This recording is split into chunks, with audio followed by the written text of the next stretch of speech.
एक गांव था। उस गांव में एक गरीब आदमी रहता था, जो कि बहुत बड़ा भक्त था जगन्नाथ जी का। रोज भगवान का नाम जपता और वो भीख मांगा करता था। कोई गरीब ब्राह्मण ही रहा होगा, घर घर भिक्षा मांगता। कई बार उसे भिक्षा में कुछ न मिलता तो खाली हाथ आ जाता। पत्नी थी, पूछती आज क्या लाए हो? बोले कुछ नहीं लाए, आज भिक्षा कुछ मिली ही नहीं। पानी पीकर दोनों सो जाते। कुछ समय बाद उनके बेटा हुआ, एक बेटा हुआ एक बेटी। जैसे तैसे वो अपने बच्चों के लिए भिक्षा मांग कर लाते, जो मिलता भोग लगाते, बच्चों को देते। बस हर समय वो भगवान का नाम जपते, कृष्ण कृष्ण कृष्ण कृष्ण, हरे कृष्ण कृष्ण। पंडित जी जो मिल जाता भोग लगाते ठाकुर जी का और नाम बहुत जपते। एक दिन अपनी पत्नी से कहा पंडित जी ने कि सुनो भाग्यवान, तुम मेरे भजन में सहायक हो या नहीं? पत्नी बड़ी पतिव्रता थी। हाँ स्वामी जी, मैं आपके भजन में सहायक हूँ, तुम मेरे संग कीर्तन किया करो। अब दोनों पति पत्नी बैठ जाएं और बढ़िया कीर्तन करें। श्री कृष्ण गोविंद हरे मुरारी, हे नाथ नारायण वासुदेव। श्री कृष्ण गोविंद हरे मुरारी, हे नाथ नारायण वासुदेव। श्री कृष्ण गोविंद हरे मुरारी, हे नाथ नारायण वासुदेव। दोनों पति पत्नी बैठ जाएं, खूब कीर्तन करें। बच्चे बड़े हुए, वो भी कोई 4 साल 5 साल का, वो भी कीर्तन में बैठने लगे। एक दिन पंडित जी की पत्नी ने कहा अपने पति से कि सुनो, आप ये कीर्तन करते हो दिन भर जिन भगवान का, तो आपका भगवान से क्या रिश्ता है? पत्नी ने पूछा कि आपका भगवान से क्या संबंध है? तो पंडित जी ने, पति देव ने कहा कि मेरा भगवान से बहुत गहरा संबंध है, बहुत प्यार करते हैं वो हमसे, बहुत चाहते हैं वो हमें, हम भी उन्हें चाहते हैं, वो भी हमें चाहते हैं। तुम तो बस कीर्तन किया करो हमारे साथ। ठीक है। होते होते बहुत दिन बीत गए। एक दिन पति ने फिर पति से कहा स्वामी जी, हम लोग जीवता कीर्तन कर रहे हैं, रोज आधा 1 घंटा आप नाम कर जाप करते हो, दिन भर आप उन्हीं का नाम लेते हो, श्री कृष्ण। एक बार हमें मिलवाते क्यों नहीं हो अपने श्री कृष्ण से? अब पंडित जी चक्कर में पड़ गए कि मिलवाएं कैसे, पर उन्होंने कहा चलो, हमारे जो श्री कृष्ण है ना, वो यहाँ से 5 दिन की दूरी पर रहते हैं। यदि मिलना चाहते हो तो चलो, पर 5 दिन लगेगा, पैदल चल पाओगे? दोनों के शरीर जर्जर हो चुके थे, भरपेट भोजन भी नहीं मिलता था, भूखे रहते थे, कभी पत्ते खा लिए, भीख भी नहीं मिलती थी अच्छे से। पत्नी बोली ठीक है चलेंगे, आपके श्री कृष्ण से मिलेंगे जरूर। आप दोनों पति पत्नी बच्चों को, बेटा बेटी को लेकर चले। 5 दिन की दूरी पर उनके यहाँ से, जंगल के रास्ते से वो चलते गए, थोड़ा चले बैठ गए, थोड़ा गए चले बैठ गए, शरीर बूढ़ा था। दोनों चलते चलते 5 दिन हो गए। 5 दिन पूरा करने पर वो दोनों जगन्नाथपुरी पहुंचे और मंदिर दिखाया पत्नी को। बोले जिन श्री कृष्ण की मैं बात करता था ना, देखो उनका घर ये है। अब हम आ गए। पत्नी को बड़ी भूख लगी। बच्चों ने कहा भूख लगी है, चलते चलते थक गए हैं। तो पत्नी ने कहा अपने पति से कि तुम्हारे जो श्री कृष्ण हैं, क्या वह हमें भोजन देंगे बच्चों के लिए, हमारे लिए? हाँ हाँ, हमारे श्री कृष्ण के पास बहुत है, चलो। अब वो मंदिर के पास गए, पर इतनी भीड़ थी, वो भीड़ में कहाँ जाएं, और भोजन प्रसादी करें तो करें कहाँ, कोई स्थान मिला नहीं। सूर्यास्त हो गया, मंदिर बंद होने का समय हुआ, मंदिर बंद बंद भी हो गए, सारे भक्त लोग चले गए, मंदिर खाली। अब पत्नी ने फिर कहा कि आपके भगवान आपके श्री कृष्ण ने तो भोजन नहीं दिया, कहाँ है? बोले तुम धैर्य रखो, आएंगे वो, आएंगे। पत्नी को लेकर पीछे बैठ गए, यहाँ बैठो, वो आएंगे। उन्हें विश्वास था पंडित जी को बहुत ज्यादा। पीछे जो मंदिर के पीछे जो नाला बह रहा था वहीं पर बैठ गए। मंदिर खाली था, ताला बंद था। अब पंडित जी पत्नी को छोड़कर थोड़ी आगे गए और उन्होंने अकेले में भगवान से कहा, हे जगन्नाथ जी, मुझे पता है कि आप भगवान हैं। आप हम जैसे पापियों को पता नहीं कब मिलेंगे, लेकिन मेरी पत्नी की आप पर अभी अभी आस्था बनी, नई नई आस्था है। यदि उसे पेट भर भोजन नहीं मिला तो टूट जाएगी कि कैसे भगवान है कि भोजन तक नहीं दिया। तो हे जगन्नाथ जी, मेरे लिए नहीं, मुझे आप पर कोई संदेह नहीं है, मैं तो भूखा भी रह लूंगा, मुझे भूख भी नहीं लगी, जबकि लगी थी। पर पत्नी है और बच्चे हैं। रोज मैं कीर्तन कराता हूँ, आधा घंटा कीर्तन करती है वो। उसका विश्वास नया नया है, उसने कोई शास्त्र तो पढ़े नहीं, सत्संग भी ज्यादा नहीं किया, तो उसका विश्वास पक्का हो। अभी नया नया विश्वास बना है, और यदि टूट गया तो फिर ये विश्वास बना पाना, हे प्रभु, बड़ा कठिन है। इसलिए हे प्रभु, कृपा करना, मेरी फिक्र नहीं है, उसके विश्वास की रक्षा करना, हे जगन्नाथ।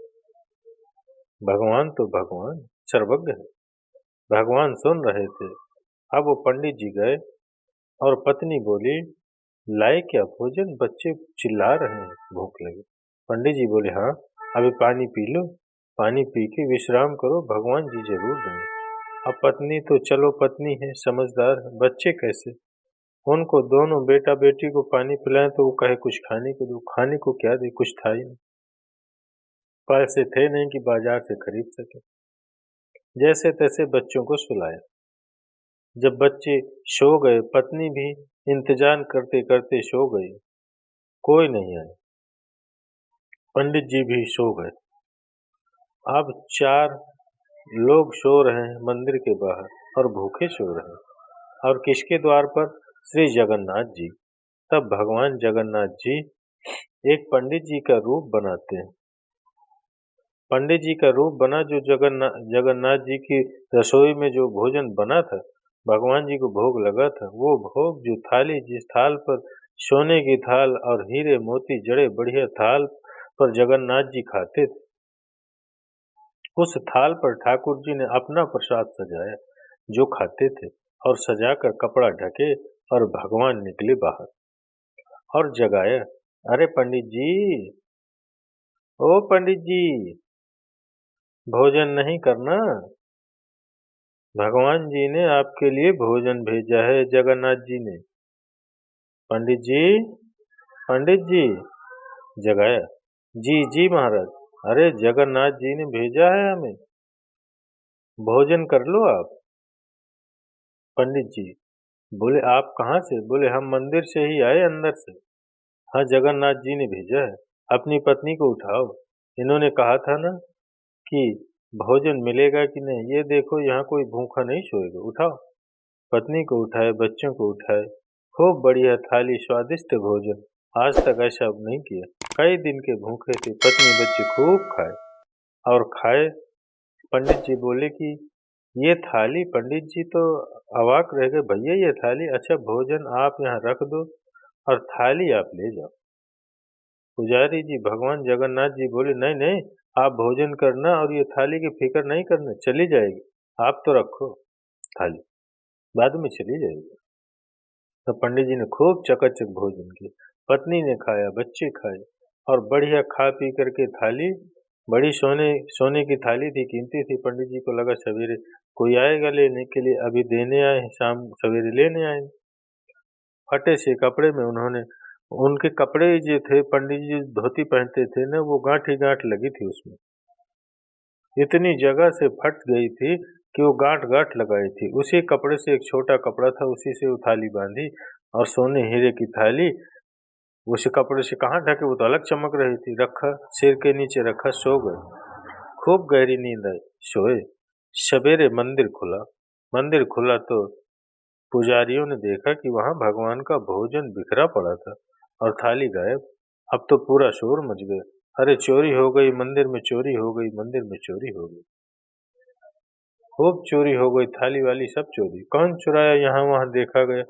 सब पुजारी इकट्ठे हुए। पुजारियों को लगा दरवाजा तो बंद था, चोरी कैसे हो गई?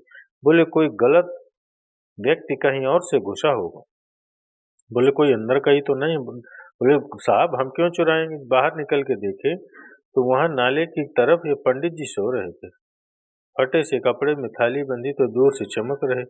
अच्छा ये चोर चोर चोर चोर। सारे पुजारियों ने, सारे लोगों ने खूब जाकर के लात घूंसा पंडित जी की दे दना दे पिटाई। पंडित जी अभी जागे भी नहीं थे अच्छे से कि लाते चालू। चोरी करता है चोरी, और खूब लाते खूब पड़ी पंडित जी को। लोग, यात्री लोग भी तो पंडित जी की चोरी करने आए हो जगन्नाथ जी। खूब मारा, जिसे जो मिला मारा। अब पंडित जी बोले अच्छा उन्हें जितने लात घूंसे पड़े वो हर लात घूंसे को सहते जाए और कहते जाए हे जगन्नाथ जी आपकी इच्छा, हे जगन्नाथ जी आपकी इच्छा, हे जगन्नाथ जी आपकी इच्छा। आपने भोजन दिया वो भी आपकी इच्छा थी, लाते दिलवा रहे हो वो भी आपकी इच्छा है, घूसा दिलवा रहे हो वो भी आपकी इच्छा है।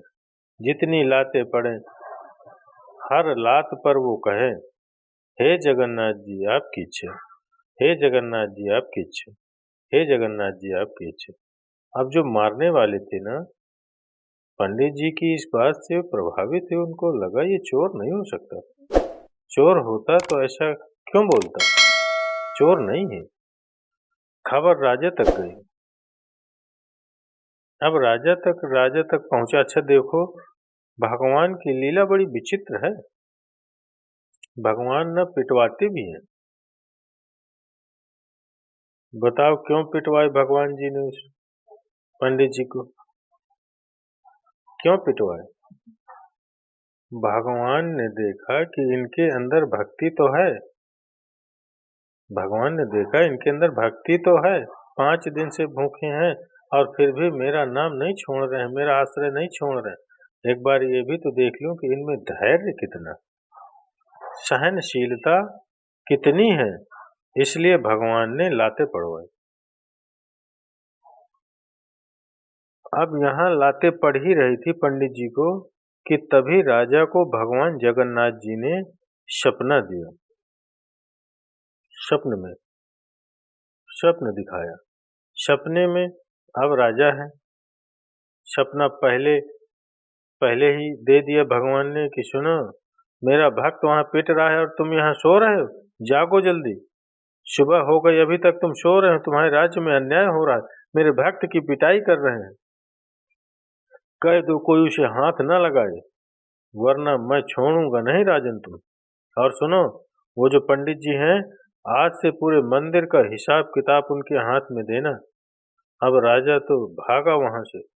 बिना नहाए राजा घोड़े पर चढ़ा, तलवार ली, चला मंदिर के पीछे। पंडित जी की पिटाई चली रही थी। रोका रोका, भैया रुको रुको, ये पंडित जी कोई और नहीं भक्त है भगवान के। भगवान जी ने, जगन्नाथ जी ने हमें सपने में कहा है कि इनकी पास ही आज से पूरा हिसाब किताब रखना। राजा चरणों में गिरे, सारे पुजारियों ने प्रणाम किया और पंडित जी की पंडितानी सब कुछ देख रही थी चुपचाप।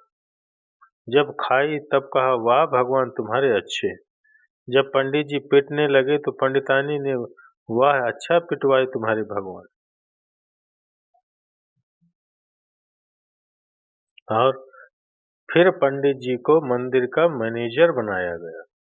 आज भी पंडित जी की वंश परंपरा के लोग ही आज भी जगन्नाथपुरी में वहाँ का पूरा हिसाब किताब रखते हैं। आज भी वही पंडित जी का परिवार, आज भी। तो ये घटना सत्य घटना है और वो परंपरा आज भी चल रही है। उनका लेखा जोखा ही आज भी वहाँ के, उनके साइन से ही वहाँ का चेक पास होता है। मुख्य वही उस परमभू राजा ने मुखिया बनाया कि मंदिर का पूरा हिसाब किताब ये करे। इंद्र जुमन नाम के जो राजा थे, उन्हीं के वंश में जो और राजा थे, उन्हीं की बात की ये घटना है। इस बात से आपने क्या सीखा? के जीवन में जब सम्मान मिले तो भी भगवान की कृपा मानना चाहिए, और जब अपमान मिले वो भी भगवान, हे जगन्नाथ जी जो आपकी इच्छा, हे जगन्नाथ जी जो आपकी इच्छा। तो चलिए मित्रों, माताओं, बहनों, अगर ये वीडियो आपको अच्छा लगा हो तो इसके लिए एक लाइक और कमेंट्स में हर हर महादेव, श्री नमस्ते, श्री जगन्नाथ जी महाराज, राधे कृष्ण अवश्य लिखिए। और अगर आप सभी शिव भक्तों ने यहाँ तक मेरा ये वीडियो श्रवण किया है तो मैं आप सभी शिव भक्तों को बारंबार नमन करता हूँ। आशा करता हूँ आप सभी स्वस्थ और फिट रहेंगे, अपने आप को सुरक्षित रखेंगे। तब तक के लिए हर हर महादेव, श्री नमस्ते।